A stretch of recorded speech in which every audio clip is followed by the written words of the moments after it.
Mike Williams, Joey Bosa, Keenan Allen, and Khalil Mack. The Chargers are way over the cap right now, but these four players determine the future of the Chargers roster. Khalil Mack is generating a lot of buzz right now, and he may be the most valuable asset out of these four guys. Reports have come out about what we can expect to see in terms of trades, extensions, and the underdog here is that one of these guys might even be released. Speaking of Underdog, I decided to partner with them. So if you use my sign up link in the description and deposit with my code McLane, MACLANE, it helps me out so much. And to give back to you guys, I'm going to be giving away a PS5 Spider-Man 2 edition. All you have to do is use the sign up link and deposit. You get a 100% match up to $100 on your first deposit. You don't have to do any plays or any pick'ems, but I am going to be doing these 5 pick'ems on the NBA tonight for the Lakers game. And if I win this play, then I'm going to be giving away 2 PS5s to you guys. All you have to do, like I said, is sign up for Underdog and use my code to deposit. Thank you guys so much for supporting me with this. And if this goes well, you can expect to see a lot more giveaways and a lot more content from me. Thank you guys so much. Khalil Mack has been the one name out of all of these guys that has the highest likelihood of being traded, not only because of his production on the field and how great he was last year, but also because of his contract and the way that the Chargers are constructed right now. The Chargers would save $23 million in cap space by trading him, and that would take them from $25 million over the cap to only $2 million over the cap. And that would give them the flexibility to keep Mike Williams and Joey Bosa and Keenan Allen if they wanted to, but we'll get more into that later. So it makes sense that there are a lot of reports of the Chargers having conversations around the league about how much a trade would cost in order to acquire Khalil Mack. With Jesse Minter's new scheme, he drops edge rushers in coverage in order to cause a lot of confusion for the offensive line, and you want to provide him with more athletic edge rushers, younger guys that can get out in space and cover when they are asked to. And Khalil Mack, at 33 years old, he is an elite pass rusher, but you don't want to drop him into coverage because he's only going to have a certain amount of snaps left in his career, and you want to spend all of those snaps on rushing the quarterback because he had 17 sacks last year and 5 forced fumbles. He has over 100 sacks on his career and is coming off of his most productive sack season in his career. So if you're wondering whether or not he can still be productive at his age of 33 years old, then do not worry, because these past 2 seasons combined, he played every single game for the Chargers and had 25 sacks, 7 forced fumbles, and 12 pass deflections. He's reliable, he is productive, and entering the final year on his contract, so he is a very valuable trade target for teams that are competing next year and could add an elite edge rusher. And I mean, every team would love to add an elite edge rusher to their group. And I think when you look at the Lions, man, they have been a team that is rumored to be interested, and this makes a ton of sense for them. They already have an amazing edge rusher, obviously an Aiden Hutchinson, who's a Michigan guy from Jim Harbaugh. And then you add another elite pass rusher in Khalil Mack opposite of him. It would take the pressure off of him to constantly be the one to get pressure on the quarterback. I mean, Romeo and Julian Okwara were the next best edge rushers on that team, but they have a pretty solid interior defensive line with Aleem McNeil, Levi Omuzurike, and they could let Romeo Okwara walk in free agency and then spend that cap space and a 4th round pick to trade for Khalil Mack and elevate their defense to a whole new level, because they have had issues in their defensive back room, man.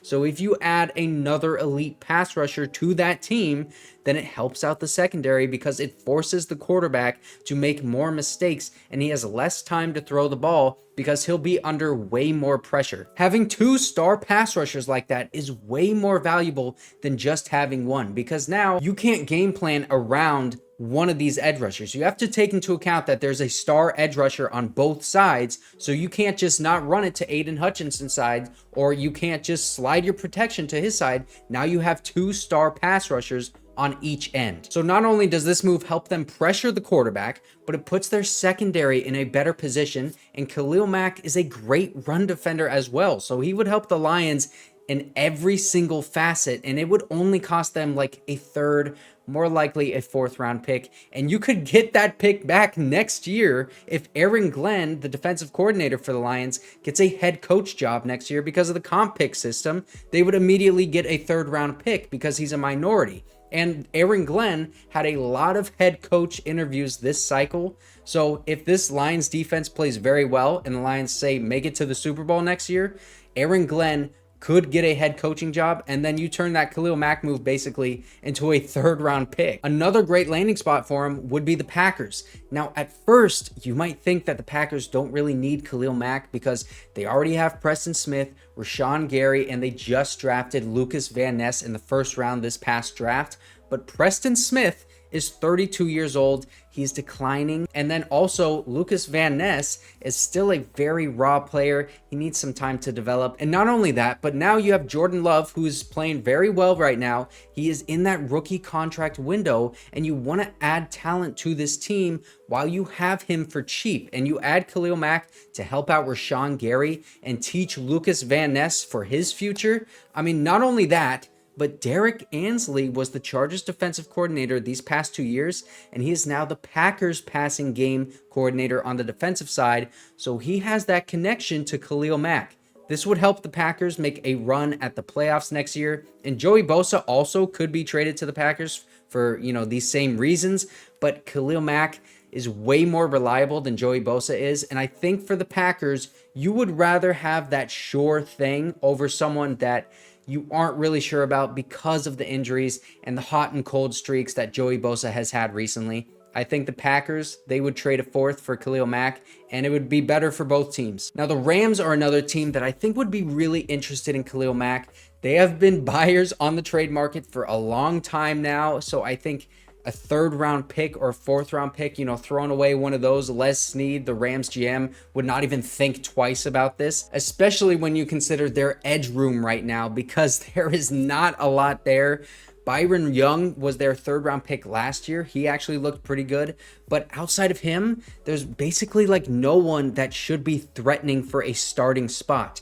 And the Rams, they offered 2 first-round picks for Brian Burns at the trade deadline a couple years ago. And Khalil Mack, he is older at 33 years old and going into the last year of his contract. So I'm sure that if any team would give the Chargers a third-round pick, the Rams are probably the most likely. This would be one last big hoorah for the Rams, I think, if they made this trade, because Aaron Donald, Matthew Stafford, Cooper Kupp, and Sean McVay are all getting up there in age, just like Khalil Mack is. And they have also, some of those guys have had retirement rumors recently. So if you want to make a Super Bowl run, trading for Khalil Mack, who also wants that Super Bowl run, it would certainly help them. They have a lot of young talent also, like Puka Nacua, Byron Young, who I just mentioned. With those veterans like Aaron Donald and Matthew Stafford, man, Khalil Mack would legitimately make the Rams one of the best teams in the NFC next year, and they could make a Super Bowl next year if all goes well for them. Khalil Mack could be traded to a ton of teams, and those are just some of the ones that I think are very likely,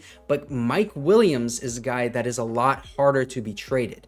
This is a 30-year-old wide receiver coming off of an ACL tear, and he has had lots of injury issues in the past, even going all the way back to his college days at Clemson. When Mike Williams is healthy, though, he is the freaking best jump ball wide receiver in the NFL. But the problem is, every time he goes up for a ball, he comes down hard and hurts himself. So even if it doesn't look like he has missed a ton of games in his career, like you go back and look, it doesn't look like he's really injury riddled, but he has missed a ton of plays and drives within those games because of the toll that those falls take on his body. The durability concerns, man, they are very real. And I don't think any team would trade much for him at that high cap number that he is at. So I think ultimately he is going to be released, and that is the report that is coming out right now from Jeremy Fowler out of ESPN. And ultimately, I expected Mike Williams to be released, but on the bright side, if the Chargers trade Khalil Mack and they release Mike Williams, then boom, right there, they have $17 million in cap space. And that's before making any other moves, like extending Keenan Allen, which Jeremy Fowler expects them to do, and cutting Morgan Fox, cutting Eric Kendricks as well, restructuring Joey Bosa, who Jeremy Fowler said is the wild card for the Chargers. And I've been saying for a while now, man, that I'd expect his contract to be restructured, and you just give him one more prove-it year, man, under Jim Harbaugh. Just see what he can do. But also, I would be totally happy to shop him on the trade market, because if you can get a fourth-round pick, a third-round pick would be crazy, but a fourth-round pick, I might take that deal, man. The reason Joey Bosa would stay over Khalil Mack is because he costs a lot less money. He's younger, and he gives you more flexibility with that contract restructure, because that would save $10 million. So you would only save $4 extra million in cap space by trading him. And would you get rid of both of your star edge rushers after this past season for only $4 million extra in cap space? I mean, I don't think that they want to do that, especially considering the potential that Joey Bosa has.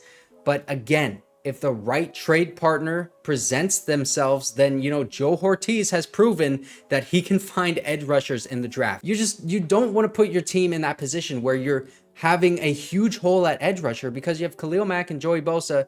You get both of them off the team, and now you only have Tuli Tuipulotu. There is a gaping hole at a very premium position there. That's why I think Joey Bosa, he is worth that $4 million extra in cap space to keep him on this team. But then again, he's the wild card for a reason. If somebody brings you an offer that you can't refuse, you do trade Joey Bosa. Don't forget to enter the PS5 giveaway, but also if you want to see more about this defense, I broke down a lot of plays, and also I broke down what Jesse Minter had to say in his interview.